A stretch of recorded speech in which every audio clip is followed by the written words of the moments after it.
আলহামদুলিল্লাহ ওয়াকাফা ওয়া সালামুন আলা ইবাদিহিল্লাযীনা ইসতাফা আম্মা বা'দ আউযু বিল্লাহি মিনাশ শাইতানির রাজীম বিসমিল্লাহির রহমানির রহিম ইয়া আইয়ুহাল্লাযীনা আমানু লা তাত্তাখিযুল ইয়াহুদা ওয়ান নাসারা আউলিয়া সাদাকাল্লাহুল আযীম ওয়া ক্বালা রাসূলুল্লাহ সাল্লাল্লাহু আলাইহি ওয়াসাল্লাম মান তাশাব্বাহা বিকওমিন ফাহুয়া মিনহুম আও কামা ক্বালা আলাইহি সাল্লাতু ওয়াসসালাম। সর্বাগ্রে প্রশংসা জানাই সেই মহান মাবুদের দরবারে যিনি আমাদের সকলকে এই পবিত্র মজলিসে আসার তৌফিক দান করেছেন। সকলে প্রাণ খুলে বলি আলহামদুলিল্লাহ।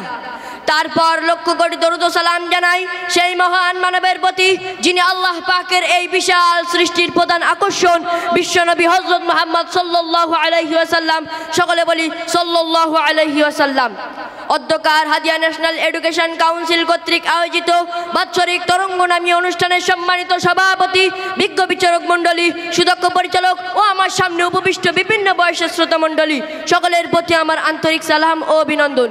আসসালামু আলাইকুম ওয়া রাহমাতুল্লাহি ওয়া বারাকাতুহু। সময়ের সংক্ষিপ্ত পরিসরে আজ আমার বক্তৃতার বিষয় 25শে ডিসেম্বর তথা বড়দিন এবং 31st নাইট নামী অপসংস্কৃতি ও ইসলামের দৃষ্টিভঙ্গি।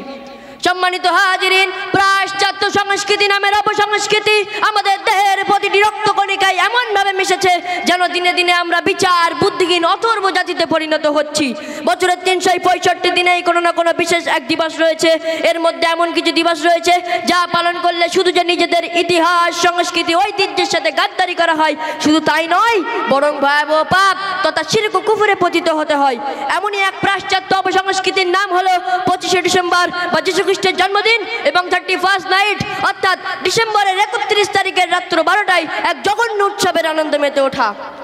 প্রিয় বন্ধুগণ, এখানে ইসলামের নির্দেশ কি তা বর্ণনার আগে আসুন আমরা ইংরেজি নববর্ষ বা হ্যাপি নিউ ইয়ার এবং 31st নাইট কালচারের কিছু শিকড়ের কথা জেনে আসি।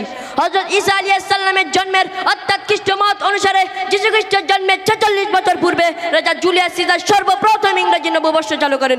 তারও পূর্বে পারস্য সম্রাট জামশেদ 800 পূর্ব ঈসাই অব্দে নওরোজ পূজা চালু করেন। তাদের ধারণা অনুসারে এই নওরোজ বা নতুন দিনে যদি কেউ আনন্দ ফুর্তিতে কাটাতে পারে তবে সে সারা বছর আনন্দ ফুর্তিতে কাটাবে। সকলে বলি নাউজুবিল্লাহ।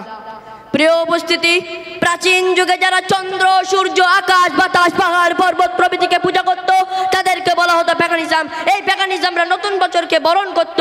যেমন তারা মনে করত বৃষ্টি না হলে কাদামাটি মেখে উৎসব করলেই বৃষ্টি হবে, তারাই হ্যাপি নিউ ইয়ার বলে, অর্থাৎ এসো হে নতুন বছর, এসো হে নতুন বছর বলে নতুন বছরকে বরণ করার জন্য উৎসব করত।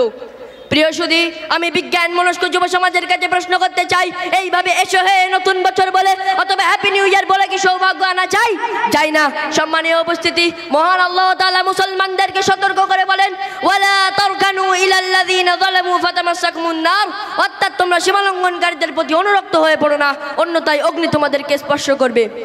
প্রিয় বন্ধুগণ, এবার আমি 25শে ডিসেম্বর বড়দিন বা ক্রিসমাস নিয়ে সংক্ষিপ্ত কিছু আলোচনা করব। ইংরেজি ক্রিসমাস শব্দটির দুটি অংশ, একটি ক্রিস্ট অপরটি মাস।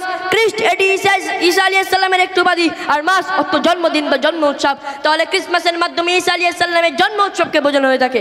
অর্থগত দিক থেকে ক্রিসমাস শব্দটি একটি শিরক শব্দ, কারণ শব্দটির অর্থ হলো রবের জন্মদিন। নাউযু বিল্লাহি মিন যালিক। মহান আল্লাহ তাআলা এসব থেকে পুত পবিত্র। মহান আল্লাহ তাআলা ইরশাদ করেন লাম ইয়ালিদ ওয়া লাম ইউলাদ, অর্থাৎ তিনি কাউকে জন্ম দেননি এবং তিনি কারোর থেকে জন্ম নেননি। অতএব একজন মুসলমানের জন্য এই কথাটি মুখে উচ্চারণ করাই কঠিন হারাম। তাই এই উৎসবে মেতে ওঠা, কেক কাটা, SMS করা সম্পূর্ণরূপে শিরক। প্রিয় ভাইয়েরা আমার, বড় পরিতাপের বিষয় হলো যে সংস্কৃতির সাথে মুসলমানদের কোনো সম্পর্কই নেই, বরং তা সম্পূর্ণ ইসলামের বিশ্বাসের বিরোধী। সেই অপসংস্কৃতি আজ মুসলিম যুবকরা গ্রহণ করে শিরক ও কুফরে লিপ্ত হচ্ছে অনাশাই। অথচ মহান আল্লাহ তাআলা ইরশাদ করেন ইয়া আইয়ুহাল্লাযীনা আমানু লা তাত্তাখিযুল ইয়াহুদা ওয়ান নাসারা আউলিয়া, অর্থাৎ হে মুমিনগণ তোমরা ইহুদি নাসারাদের বন্ধুরূপে গ্রহণ করো না, অর্থাৎ তাদের পদাঙ্ক অনুসরণ করো না। সুতরাং সময় থাকতে আমাদের ভাবতে হবে, আমাদের বুঝতে হবে পাশ্চাত্যবাদীরা চাই এই জাতির যুব সমাজ কর্মণ্য করতে, আমাদের বোনেদেরকে ইচ্ছা মতো ভোগ করতে, জাতিকে নেতৃত্ব শূন্য করে পরাধীনতার শিকল পরাতে। সেই সাথে আমাদের অভিভাবকদেরও সচেতন হতে হবে, সন্তানদের ধর্মীয় শিক্ষায় শিক্ষিত করে মার্জিত জীবনযাপনে উদ্বুদ্ধ করতে হবে। প্রিয় শ্রোতা মণ্ডলী, আমাদের স্মরণ রাখতে হবে আমরা হলাম মুসলমান, আমাদের রয়েছে গৌরব উজ্জ্বল ইতিহাস ঐতিহ্য, রয়েছে নিজস্ব সংস্কৃতি ও কালচার যা আমাদের আমাদের উন্নতির সোপান। সুতরাং আমরা খ্রিস্টানদের অপসংস্কৃতি বর্জন করব, এর পদাঙ্ক অনুসরণ করব না। আল্লাহর রাসূল সাল্লাল্লাহু আলাইহি ওয়াসাল্লামের এই হুঁশিয়ারি বাণী কি আমাদের কর্ণকুহরে পৌঁছায় না?